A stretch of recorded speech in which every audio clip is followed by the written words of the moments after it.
अस्सलामुअलैकुम स्टूडेंट्स, उम्मीद करती हूँ कि आप लोग खैरियत से होंगे। आज का हमारा लेक्चर है लेक्चर नंबर 2 और इसमें हम डिस्कस करेंगे data types and binary data को। ठीक है, हमारा जो पिछला लेक्चर था उसका थोड़ा सा हम रिवाइज कर लेते हैं कि हमने उसमें क्या पढ़ा था।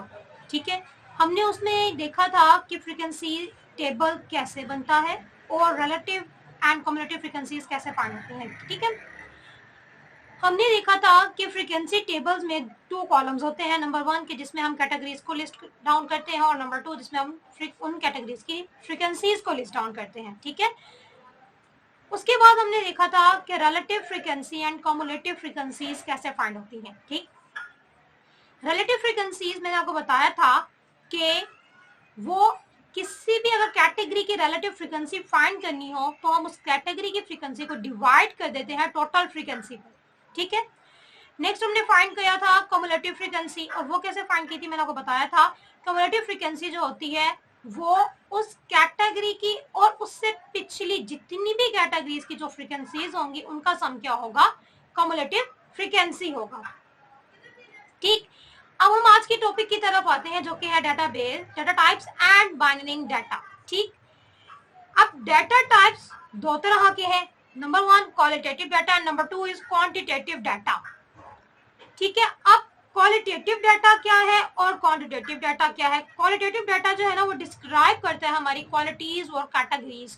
ठीक है, कि हम किसी की खसूसियत के बिना पर उसको हम नंबरिंग देते हैं या कोई ग्रेड्स देते हैं। ठीक है, हमने एक स्टैंडर्ड रखा हुआ था, उसके मुताबिक हम उसको रेटिंग करते हैं। ठीक है, लेकिन जो क्वांटिटेटिव डाटा होता है उसमें हम एग्जैक्ट वैल्यू देते हैं उसको।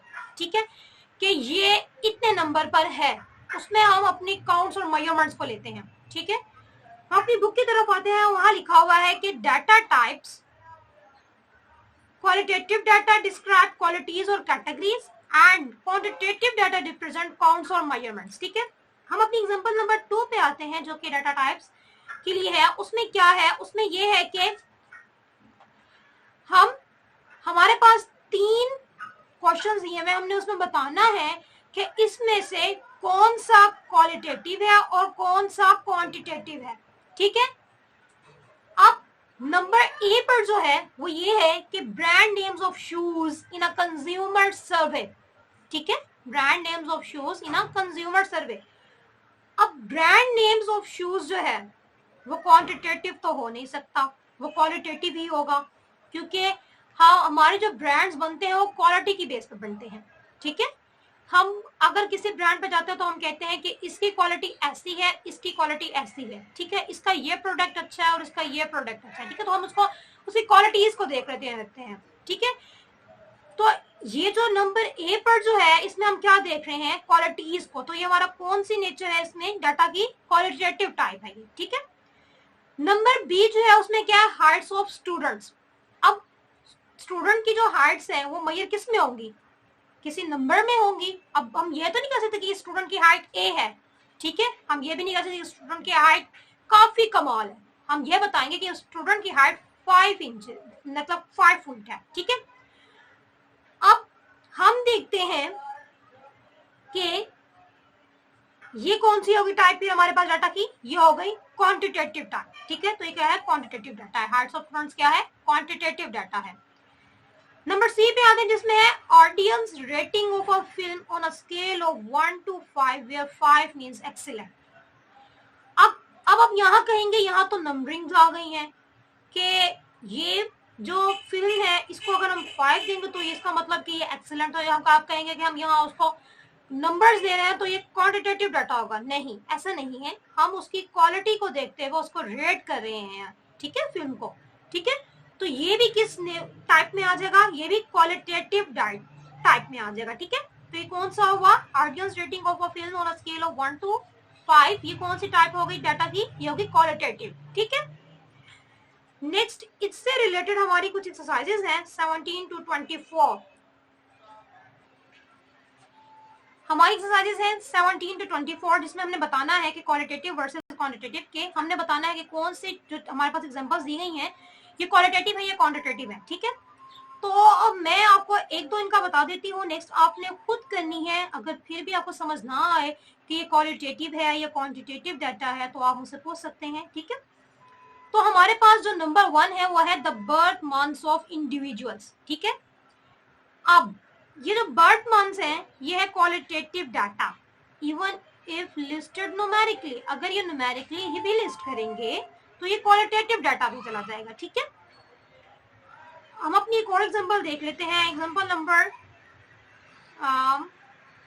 नंबर देख लेते हैं हम 24, जिसमें लिखा हुआ the gold medal count of each team in the 2014 Olympics, के एक हर टीम ने 2014 ओलंपिक्स में जो गोल्ड मेडल लिया था वो क्या है, तो वो हमने क्या करना है, इनको काउंट करना है, ठीक है। तो ये किस में आ जाएगा, क्वांटिटेटिव डाटा में आ जाएगा, ठीक है। इसी तरह आप 17 to 24 वाली सारी एग्जांपल्स देखिएगा कि कौन सी क्वांटिटेटिव है और कौन सी क्वालिटेटिव। अगर आपको समझना है तो आप मुझसे कमेंट में पूछ सकते हैं कि ये क्वालिटेटिव है या क्वांटिटेटिव है, ठीक है। हम अपने अब नेक्स्ट टॉपिक की तरफ जाते हैं, बाइनरी डाटा। स्टूडेंट, हमारा जो ये टॉपिक है बाइनरी डाटा, इस पे हम क्या कहते हैं कि हमने जैसे फ्रीक्वेंसी टेबल्स बनाए थे पीछे हमने पिछले लेक्चर में हमने फ्रीक्वेंसी टेबल बनाया था, उसी तरह ये है, लेकिन उसमें हमने क्या किया था कि सिंपल एक कैटेगरी को लिया था, सिंपल वो एक कैटेगरी की फ्रीक्वेंसी को हमने काउंट किया था, ठीक है। अगर हमारे पास डाटा जो हो वो काफी लेंथी हो तो हमें उस सूरत में ग्रुपिंग लाजमी करनी पड़ेगी, ठीक है।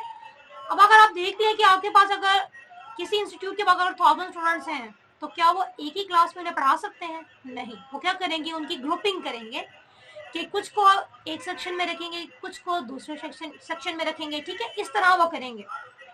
तो अगर हमारे पास डाटा लार्ज साइज है तो हम क्या करेंगे, उनकी ग्रुपिंग करेंगे, ठीक है, और हम उसके बाद उनकी फ्रीक्वेंसी फाइंड करेंगे, उनकी relative frequency and cumulative frequency, ठीक है। अब बाइनरी डाटा होता क्या है, कुछ इसको थोड़ा सा रीड आउट कर लेते हैं हम। हमारी बुक में लिखा है कि when we deal with quantitative data categories, जब हम क्वांटिटेटिव डाटा कैटेगरीज से डील करते हैं, it's often useful to group और bin the data into categories that cover a large range of possible values, ठीक है, जिसके अंदर एक ग्रुप के अंदर पॉसिबल वैल्यूज होंगे कि जिसको हम इजीली डील कर सकें, ठीक है। फॉर एग्जांपल ये टेबल ऑफ इनकम लेवल्स, एक टेबल है जिसमें इनकम लेवल को हमने डिस्कस करना है, उसको हमने उसका फ्रीक्वेंसी टेबल बनाना है, ठीक है। It might be useful to create bins of $0 to $20,000, 20,001 to $40,000, ठीक है, एंड सो ऑन, ठीक है।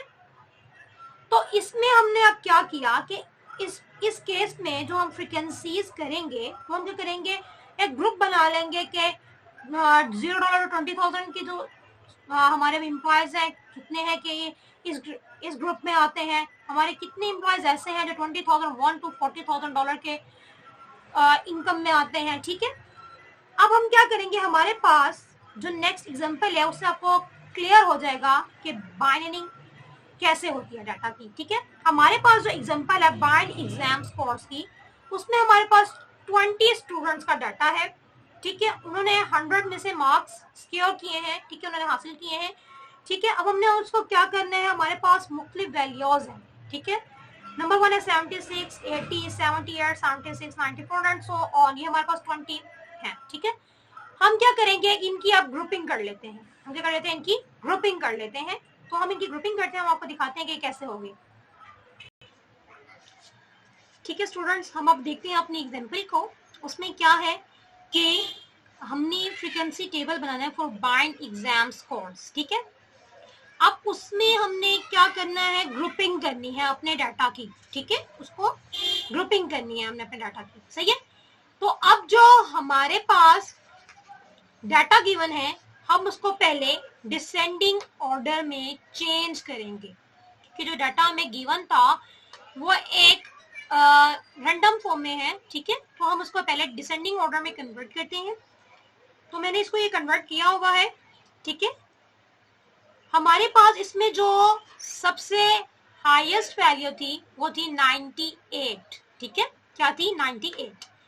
सबसे स्मॉलेस्ट जो थी वो 72 थी। मैंने इसको अरेंज करके यहाँ रख दिया है, ठीक है।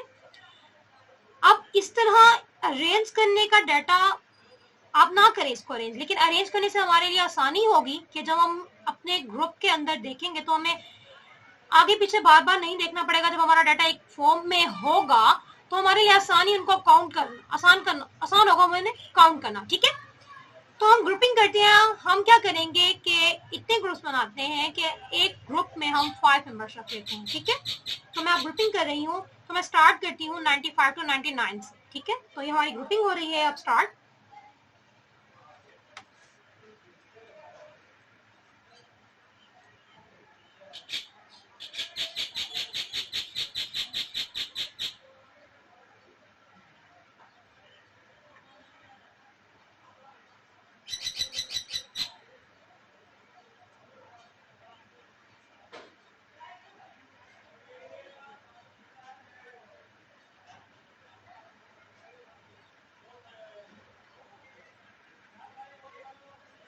तो स्टूडेंट्स यहाँ ये हमारी ग्रुपिंग होगी, ठीक है। मैंने क्या किया कि हर क्लास में, हर ग्रुप में 5 मेंबर्स रखे हैं। 95 to 99, 90 to 94, 85 to 89, 80 to 84, 75 to 79 and 70 to 74, ठीक है। अब हम क्या करेंगे, एक चीज और ऐड कर रही हूँ आज मैं, टैली मार्क, ठीक है। टैली मार्क में ये होता है कि हम देखते हैं कि 95 टू 99 के अंदर कितने एलिमेंट्स हैं, ठीक है। तो मैं उनके लिए टैली करती जाऊंगी। टैली मार्क कैसे होता है कि हम अपने एलिमेंट्स अब काउंट करेंगे। पहले हम काउंट कर लेते हैं 95 टू 99 के दरमियान कितने हैं, ठीक है। ये आप हम साथ काउंट करते हैं 98 एंड 98 एक सिंगल वैल्यू है, ठीक है। तो हम क्या करते हैं कि हमने टैली करना है, तो टैली करने के लिए जो हम यूज करते हैं वो सिंगल, हम एक लाइन लगा लेंगे नंबर 1 के लिए। एक है फ्रीक्वेंसी, इसी तरह इसकी क्या है 1 है। अब 90 टू 94 में जब क्लास में देखेंगे तो हमारे पास कितने मेंबर्स हैं, 94, 91, 2 है, ठीक है। तो 2 वैल्यूज हैं, तो इनको टैली करेंगे हम और इनकी फ्रीक्वेंसी क्या है 2, ठीक है। 85 टू 89 में क्या क्या है, 88, 88 एंड 86, कितने हैं 88, 88 एंड 86, 3 है। तो इसकी फ्रीक्वेंसी क्या होगी इस क्लास की 3 होगी। नेक्स्ट हमारे पास है 80 टू 84, ठीक है। अब उसमें कितनी है देख लेते हैं, हम काउंट कर लेते हैं 84, 81 एंड 80, उसमें भी कितनी है 3 है। नेक्स्ट हम देख लेते हैं 75 टू 79 में कितनी है, 75 टू सॉरी हाँ जी 75 टू 79 में कितनी है, तो वो है 79, 78, 77, 76, 76, 75, 75, ये कितने हो गए 1, 2, 3, 4, 5, 6, 7। तो हम इन्हें टैली करते हैं। टैली कैसे करेंगे 1, 2, 3, 4। जब हम नंबर 5 का टैली करते हैं तो हम यहाँ एक ऐसे क्रॉस में लाइन लगा लेते हैं। ये हो गए हमारे नंबर 5 और ये हो गए 6 एंड 7, तो यहाँ हम लिखेंगे 7, ठीक है। नेक्स्ट 70 टू 74 में कितने हैं 74, 72, 72 एंड 72, ये है 1, 2, 3 एंड 4, ठीक। तो हम यहाँ इनको टैली कर लेते हैं और यहाँ लिख लेते हैं फ्रीक्वेंसी। अब हम फ्रीक्वेंसी का टोटल करते हैं, ठीक है। फ्रीक्वेंसी को टोटल करते हैं हम अपनी 1 and 2, 3, 3 and 3, 6, 6 and 3, 9, 9 and 7, 16 and 4, 20, ठीक है। तो हमारी फ्रीक्वेंसी का सम कितना आ गया 20। हमारा डाटा भी कितना था 20 ही था और हमारी फ्रीक्वेंसी का सम भी कितना आ गया 20 ही आ गया है। तो स्टूडेंट्स पिछले लेक्चर में आपको मैं relative frequencies and cumulative frequencies find करना सिखा चुकी हूँ, ठीक है। मैं आपके सामने एक करके दिखा देती हूँ, बाकी आप लोग खुद करेंगे, ठीक है। तो हमारे पास फ्रीक्वेंसी जो फर्स्ट ग्रुप की है वो है 1, तो उसकी रिलेटिव फ्रीक्वेंसी क्या होगी 1/20, ठीक है। और इसकी जो हम परसेंटेज लिखें तो वो बनेगी 5%, ठीक है। सो कम्युलेटिव फ्रीक्वेंसी जो फर्स्ट की होगी वो क्या होगी 1 होगी, ठीक है।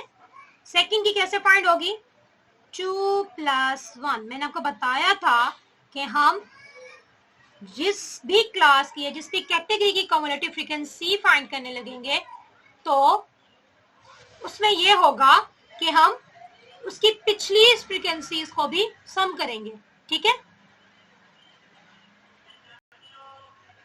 तो इसी तरह हम relative frequencies and cumulative frequencies सारी फाइंड कर लेते हैं। तो ठीक है स्टूडेंट, हम यहाँ क्या कर रहे हैं रिलेटिव फ्रीक्वेंसीज फाइंड कर रहे हैं हर क्लास की। तो नंबर 1 की थी 1/20, नंबर 2 की थी 2/20 एंड थर्ड वन 3/20। हम क्या कर रहे हैं, हम फ्रीक्वेंसी को टोटल फ्रीक्वेंसी पर डिवाइड कर रहे हैं, ठीक है।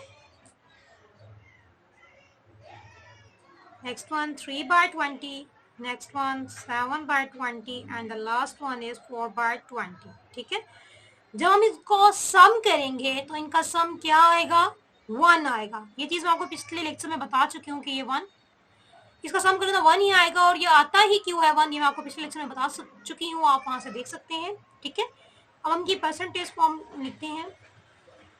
ये होगा 10%, ये है 15%, नेक्स्ट वन ऑल्सो से 15%, 35%,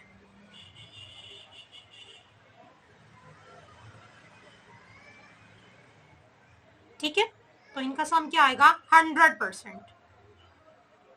सही है, तो इसी तरह हम कम्युलेटिव फ्रीक्वेंसीज भी अपनी फाइंड कर लेते हैं। वो कैसे होंगी,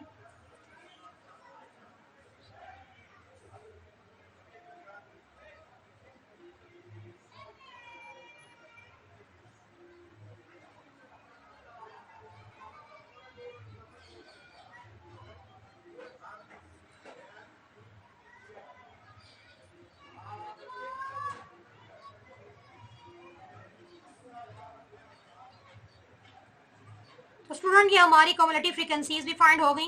ठीक है, और जो लास्ट में सम जो आया वो क्या आया, 20 आया। ठीक है, चलिए अब हम थोड़ा सा रिव्यू अपने लेक्चर को आज के थोड़ा दोबारा रिवाइज करते हैं। हमने आज क्या देखा, हमने देखा data types and binary data. Data types में हमने आपको बताया कि डाटा दो तरह के होते हैं, एक होता है क्वालिटेटिव और एक होता है क्वांटिटेटिव। ठीक है, नेक्स्ट फिर हमने देखा, हमने पहले लेक्चर में देखा था फ्रीक्वेंसी टेबल सिंगल वैल्यू के लिए कैलकुलेट किया था। अब हमने क्या किया, उनकी ग्रुपिंग की। ठीक है, सही है, तो उम्मीद करती हूँ कि समझ आ चुकी होगी आपको। अगर फिर भी कोई कंफ्यूजन हो, कुछ भी पूछना हो तो आप मुझसे पूछ सकते हैं। ठीक है, तो हमारा जो आज का टॉपिक है इससे रिलेटेड हमारी एक्सरसाइजेज हैं। डाटा टाइप्स तो आप देख चुके हैं, अब हमारे पास है बाइनरी डाटा की। ठीक है, तो बाइनरी डाटा में हमारे पास एक्सरसाइजेज है 25 एंड 26। ठीक, 25 में भी और 26 में भी हमने क्या करना है, बाइंड फ्रीक्वेंसी टेबल्स बनाने हैं। ठीक है, उसमें हमें जो एग्जांपल नंबर 25 है उसमें हमें डाटा गिवन है। ठीक है, और वो डाटा जो हमें गिवन है उसमें हम क्या करेंगे, ग्रुपिंग करेंगे अपने डाटा की। उसके बाद हम क्या करेंगे, इसमें भी हमने क्या किया कि एक क्लास में हमने 5 मेंबर्स रखे हैं। ठीक है, एग्जांपल नंबर 25 में भी हमने एक क्लास में 5 मेंबर्स रखे हैं। ठीक है, तो सो स्टूडेंट्स यहाँ जो है हमारे पास डाटा है 89, 67, 78। तो उसी तरह जैसे मैंने आपको एग्जाम्पल में बताया कि हम अपने डाटा को पहले डिसेंडिंग ऑर्डर में अरेंज करेंगे। तो हम पहले अपने डाटा को डिसेंडिंग ऑर्डर में अपनी ही आसानी के लिए अरेंज करेंगे। ठीक है, ताकि हमें फ्रीक्वेंसी टेबल बनाते वक्त उनकी काउंटिंग में इश्यू ना हो, कहीं कोई मिस ना हो जाए। ठीक है, तो हम पहले अपनी आसानी के लिए अपने डाटा को डिसेंडिंग ऑर्डर में कन्वर्ट करेंगे। उसके बाद हम उनकी ग्रुपिंग करेंगे, हम देखेंगे हमारी लार्ज वैल्यू और स्मॉलेस्ट वैल्यू क्या है। ठीक, उस हिसाब से फिर हम उनकी ग्रुपिंग करेंगे। एक क्लास में हम 5 मेंबर्स रखेंगे। ठीक है, उसके बाद हम क्या करेंगे, उनकी फ्रीक्वेंसीज को लिस्ट डाउन करेंगे। फिर हम relative frequencies and cumulative frequencies find करेंगे। इसी तरह हम तो एग्जांपल नंबर जो हमारी 26 है जो कि नेक्स्ट पेज पे है, वो भी अगर आप देख लें तो आपको उम्मीद करती हूँ कि समझ आ जाएगी। अगर नहीं भी समझ आती तो मैं हाजिर हूँ आपको समझाने के लिए। आप जो पूछेंगे, जिस वक्त पूछेंगे, मैं उम्मीद करती हूँ कि अपनी नेक्स्ट वीडियो में उसको ज़रूर आपको बताऊँ। ठीक है, अभी तक के लिए अल्लाह हाफिज़। अगली जो हमारी वीडियो होगी, जो हमारा लेक्चर होगा, लेक्चर नंबर 3, उसमें हम क्या देखेंगे, उसमें हम ग्राफ को थोड़ा डिस्कस करेंगे। ठीक है, तो अभी तक के लिए अल्लाह हाफिज़। तो हम अपनी नेक्स्ट वीडियो में आपसे मुलाकात करेंगे। अल्लाह हाफिज़। Thank you so much students.